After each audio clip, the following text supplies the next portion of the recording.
I'm talking with Dave Johnson, who's the president and CEO of CattleCo Feeders, and we're at the Cattle Feeders Hall of Fame annual banquet and presentation, and the Hall of Fame tonight inducted Willard Sparks, who is the late owner of CattleCo, and along with a number of other businesses and in and out of agriculture.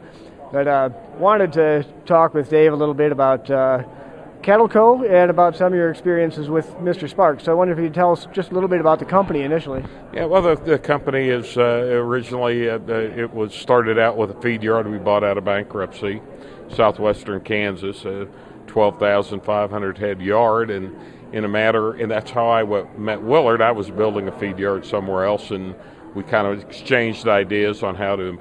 He wanted to grow the yard, and in a matter of years, he grew that yard to 50,000 head, and it acquired a number of other yards, and he had a one-time feeding capacity of almost 250,000 head, stretched through the high plains from southern Texas all the way through northeastern Colorado. And along the way, I understand that Mr. Sparks got involved, of course, in the commodities business and several other things, and some that tied in pretty closely with cattle feeding, such as the commodities. Well, very much so. I mean, Willard was very high octane as far as operating the yards, and he understood that the operating capacity, keeping an operating capacity, was the most efficient way you could run a feed yard.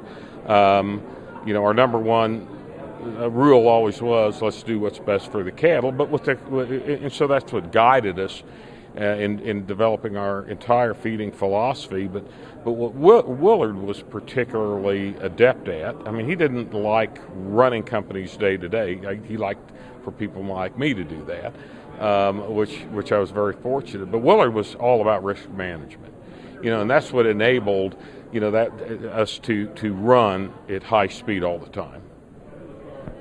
Well, it certainly turned out successful, and was a very deserving inductee into the Cattle Feeders Hall of Fame. And so I congratulate all the CattleCo staff and the Sparks family, and thanks so much for your time. And Willard would be so honored at what you're all doing.